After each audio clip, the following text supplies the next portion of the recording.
Bien, pues vamos a hablar un poquito acerca de, en qué consiste la dieta de protección gástrica para casos en los que la mucosa del estómago ha sido dañada por cualquier bacteria, virus, parásito, etcétera, como es el caso, por ejemplo, del Helicobacter pylori, que nos deja rastro de una gastritis crónica, normalmente se suele llamar, que puede resolverse con cierta facilidad o no, dependiendo del tiempo que haya estado el helicobacter en nuestro estómago.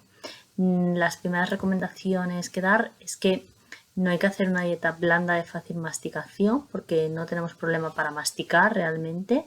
No hace falta que todo lo comamos en sopa, triturado o pasado, porque ciertamente los dientes tienen que cumplir y las muelas su función, que es masticar, triturar y también segregar saliva. Cuando segregamos saliva estamos haciendo la primera fase de la digestión, que pasa por segregar saliva y masticar. Eso es necesario que lo sigamos haciendo, no podemos volver a nuestro cuerpo torpe para eso a base de sopas y de purés.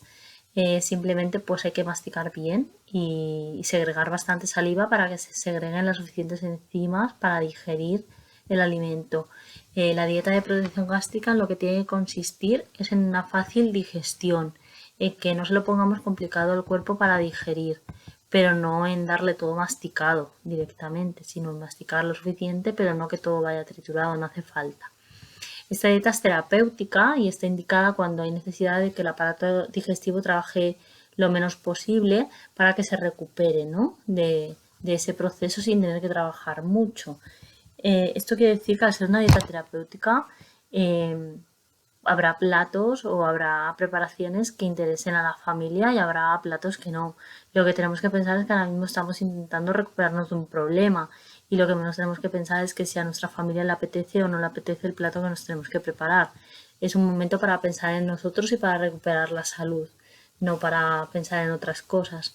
Por eso mismo, la prioridad de la dieta terapéutica es mejorar el estado de salud que tenemos ahora. No poner foco ni en que subo peso ni en que bajo peso, eso ya llegará. El objetivo que tenga la persona cuando se ponga buena y cuando se cure. Pero lo primero es la salud, ante todo. Es lo primero. Si en el proceso de protección gástrica de la dieta terapéutica se sube algo de peso, pues bueno, ya se bajará, es lo de menos. Y si por el contrario se baja algo de peso, pues ya se recuperará. Pero lo primero de todo es menguar ese dolor o ese quemazón o ese ardor que produce la gastritis tan incómodo y que no nos permite tener una calidad de vida. ¿Ok? Después, importante a tener en cuenta como observaciones es comer pocas cantidades y más veces al día. Mejor esto que no darnos atracones y comer solamente 2 veces al día a base de atracones, porque esas cantidades tan grandes van a ser muy difíciles de digerir y de procesar. Es mejor cantidades más chiquititas, hacer 5 o 6 comidas al día y eso es más fácil de procesar por el aparato digestivo. Después también es importante que la comida esté tibia, ni muy fría ni muy caliente, porque las temperaturas extremas van a hacer que las paredes del estómago estén un tanto sensibles. Como van a estar un tanto sensibles, pues todas las temperaturas que sean extremas le van a afectar, al igual que la sal. Si cocinamos con mucha sal, eso también va a afectar a la acidez y también va a afectar a la irritabilidad de las paredes digestivas que están un poquito sensibles, un poquito dañadas. Por eso mismo tampoco debemos de usar especias fuertes como la pimienta, la cayena y la guindilla y estas cosas muy fuertes durante este tiempo de recuperación hasta que la mucosa esté en su sitio y desaparezcan los dolores. También es importante, como decíamos antes, masticar mucho la comida, pero muchas veces para que de esa manera se segregue mucha saliva, esa saliva se mezcle con el bolo alimenticio y ese bolo alimenticio ya vaya con esas enzimas digestivas de la saliva, ya vaya hacia el estómago y eso va a ayudar un montón a que se digiera mejor todo y comer despacio, claro, si puede ser, pues evitar la televisión o evitar llegar a la comida con mucha ansiedad y evitar pues eso, comer con el móvil encima y tal para pues eso, evitar distracciones, porque si estamos muy distraídos no nos damos cuenta y comemos mucho más deprisa. Luego, después de comer, hay que reposar la comida sentados, hacer una digestión en calma y no salir corriendo, porque si salimos corriendo, lo que es el proceso de digestión se paraliza. El cuerpo se centra en correr, en que las piernas corran, en que el cuerpo corra y no se centra en hacer la digestión, y al final la digestión se paraliza y luego nos sentimos fatal. Alimentos a evitar en la primera etapa, ¿no? Cuando estamos con dolor agudo y demás, pues cuando estamos empezando este tipo de dieta terapéutica hay que evitar los cereales integrales y la bollería, todo lo que lleve mucho salvado y sea muy integral, que sea muy áspero y muy vasto, pues hay que evitarlo. Y en el tema de la bollería es por el azúcar y por todas las grasas trans que tienen esa bollería, esas galletas industriales que no nos favorecen nada al entorno del estómago, ¿no? Al entorno bacteriano del estómago. Después también debemos de evitar las carnes que sean rojas muy fibrosas, muy secas, o por ejemplo las carnes que se hacen a la brasa y a la plancha que se quedan muy duras, esas hay que evitarlas, hay que darle menor trabajo al estómago. Entonces las carnes, pues mejor por ejemplo si fueran picadas o si fueran muy cocidas, que de eso que se deshilachan y se quedan así desmenuzadas fácilmente, eso es más fácil de digerir. Y tendremos que evitar los embutidos grasos y los pescados azules y los mariscos por su contenido en sal y en urea, y en los pescados azules pues la grasa que tiene el pescado, que nos puede dificultar un poco la digestión. De vegetales, podemos comer la gran mayoría de vegetales, lo que pasa es que tenemos que evitar los que son crudos, y los crudos normalmente están lo que son las hortalizas, tomate, pepino, zanahoria en crudo, lechuga en crudo. Todo eso al principio pues como necesita más proceso de digestión, pues mejor lo evitamos. Y las crucíferas, que son las verduras que nos dan flatulencia o nos dan gases, como el brócoli, la coliflor, las coles, el repollo, la lombarda, ese tipo de verduras las vamos a dejar para más adelante. De momento las evitamos. En cuestiones de lácteos, pues se evitarán los quesos curados, los postres tipo flan, natilla, también la leche entera. Mejor pues probar en principio si vamos a ir probando la tolerancia, mejor con una semidesnatada que con una entera. Después también vamos a evitar la fruta cruda, que esté muy verde. Mejor si elegimos una fruta que ya esté muy madura. Y la fruta muy ácida también se va a evitar, porque la acidez al final acidifica más todo el entorno del estómago. Después, en cuestiones de legumbres, mejor yo las evitaría de 3 a 5 primeros días. Yo evitaría la legumbre entera, no la probaría hasta pasar una semana o 10 días, y empezaría probándola en puré y cantidades muy pequeñas.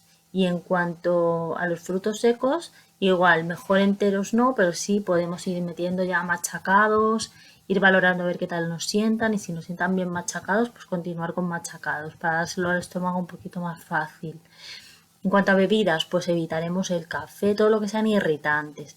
Y me da igual que sea café descafeinado. El café descafeinado sigue teniendo algo de cafeína y sigue teniendo los compuestos del café que son un tanto irritantes. Entonces, en principio es mejor, hasta que se solventen los síntomas y los problemas, evitar el café, el té y el alcohol, zumos ácidos o refrescos que lleven gas. Y después en cuanto a chocolates, snacks, frituras, vinagres, encurtidos, ese tipo de picoteos, también es mejor evitarlos.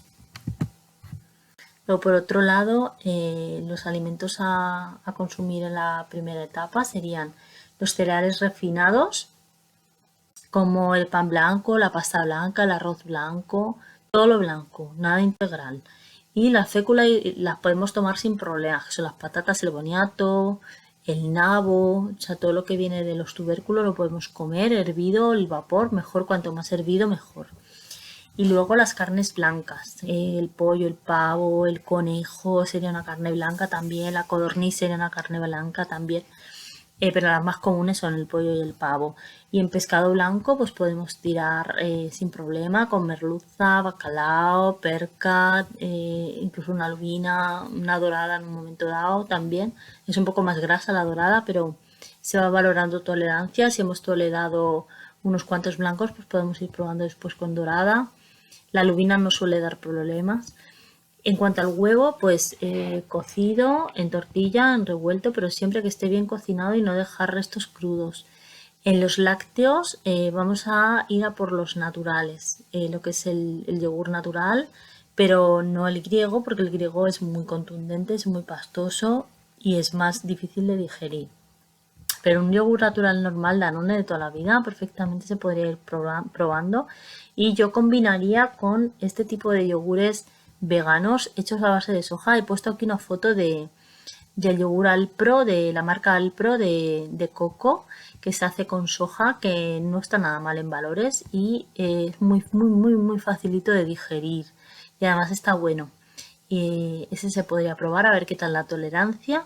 Y luego en cuanto a bebidas, pues o bien una leche, se puede ir probando una leche sin lactosa, por ejemplo, que es más fácil de digerir, o ir alternando quizá con bebidas vegetales. Yo en un principio, si hay mucho dolor, yo iría por la bebida vegetal de avena en un primer momento y no tomaría leche, hasta ir valorando primero el yogur, los quesos, y si el yogur y los quesos se toleran bien, entonces ya probaría con la leche, porque la leche suele caer peor, es más fuerte, tiene más contenido de proteínas, también tiene más contenido quizá de lactosa, entonces yo compraría en un principio una leche sin lactosa, iría probando a ver. Pero vamos, yo empezaría por lácteos más bien veganos hasta ir viendo la tolerancia. Después, ¿qué podemos consumir en verduras cocinadas o en puré sin problema? Y los caldos de verduras también. Pues hay mucha verdura que se puede consumir que no sean crucíferas, como la zanahoria, el nabo, el calabacín, las espinacas. Hay mucha fruta que se puede, y mucha verdura que se puede cocinar sin problema. En frutas, siempre que estén maduras o que estén, si están maduras no hay problema. Si están medio maduras, que están un poco duras, mejor cocerlas, asarlas o por ejemplo cocinarlas al microondas en un envase de estos tipos silicona de Lecue. También podemos tirar mucho de plátanos maduros, que es muy fácil de conseguir plátanos maduros y es una fruta que es muy versátil, se combina con muchas cosas y es interesante para ir haciendo menos trabajo al estómago. En legumbres, pues cuando ya hayamos pasado estos primeros días, se puede ir probando pequeñas cantidades de legumbre, pasándolas quizá por puré en un chino para quitarle la piel y a ver qué tal se van tolerando. O por ejemplo, se puede probar un hummus. El hummus se hace con garbanzo, entonces se puede ir probando a ver qué tal cae. Y después ir probando pues ya la legumbre poco a poco bien cocinada, muy bien cocinada, muy bien pasada. Después, en cuanto a las grasas, pues sin problema, se pueden consumir, pero en pequeñas cantidades. Es muy interesante, por ejemplo, la manteca o mantequilla de coco o el aceite de coco, más bien se le conoce más bien como aceite de coco. Lo que pasa es que el aceite de coco cuando está frío es soluble, o sea, es sólido, perdón. El aceite de coco cuando está frío es sólido y cuando se calienta se vuelve líquido. Por eso se le conoce también como manteca. Y eso pues se puede utilizar para cocinar o para elaboraciones dulces como unas tortitas o cosas así. Y es muy interesante para la flora del colon, el coco. Y el aceite de oliva pues sin problema, la mantequilla un poquito también sin problema, el aguacate si lo toleramos bien y no nos resulta pesado es excelente. Así que esas grasas se pueden ir consumiendo. Después, en cuanto a complementos recomendados al plan dietético, yo recomendaría seguir con probióticos, pero en el caso concreto del Helicobacter, el probiótico que más se aconseja o que más evidencia científica presenta es el Lactobacillus reuteri protectis. Este digamos que es la cepa que se recomienda para tratar casos de Helicobacter, pero que yo he puesto aquí una marca que se llama Casenbiotic, pero que hay otras marcas. Yo he puesto esta por poner una. Se puede ir a la farmacia y decir, necesito este producto, estos sobres de Casenbiotic, pero que hay otras marcas también, vamos. Y se tomaría un sobre al día. Y luego para conciliar mejor el sueño y tener un ritmo circadiano bueno, porque es muy importante dormir las horas que toca, dormir temprano y no tener nervios para dormir, etcétera, pues recomendaría la infusión de melatonina antes de ir a la cama para tener, pues eso, un mejor ciclo de sueño, que es súper importante, aparte de controlar el estrés, porque el tema del estrés para el tema de la gastritis es algo fundamental, que hay que trabajarse si no está trabajado, porque el estrés afecta de muy mala manera a la gastritis. Y ya por último, recomendar al médico digestivo, si no nos lo ha hecho, que nos haga un test acerca del sobrecrecimiento bacteriano del intestino delgado. Es más conocido como SIBO. Esto es porque muchas veces cuando ha habido alguna gastritis por algún motivo o hemos tenido un desequilibrio en la flora bacteriana, sobre todo esto pasa cuando se toman muchos antibióticos o no muchos antibióticos, pero que los antibióticos han sido muy fuertes, pues suele haber un desequilibrio en la flora bacteriana y hay veces pues que las bacterias que son inocuas proliferan de tal manera que hacen un crecimiento tan abundante que al final esas bacterias nos provocan mucho daño, aunque sean inofensivas, pero nos provocan mucho daño. Entonces se terminan convirtiendo en bacterias malas, hacen daño de verdad.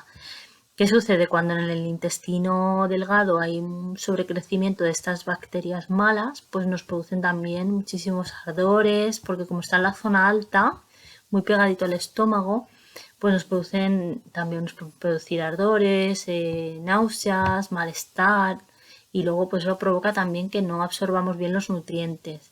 Si esto nos lo detectan a tiempo, tiene solución, también a base de antibiótico, ¿no? Pero es algo que está pues muy estudiado, muy evidenciado y que se puede solventar el problema, pero siempre después de una Helicobacter pylori habría que valorar si la persona tiene SIBO o no tiene SIBO y se hace con un test de expiración y además la Seguridad Social también lo puede pautar y eso comentándoselo al médico digestivo o al médico de cabecera te citan y se mira y eso es muy importante porque si lo tuviéramos pues si no resolvemos el problema del SIBO vamos a seguir teniendo problemas siempre.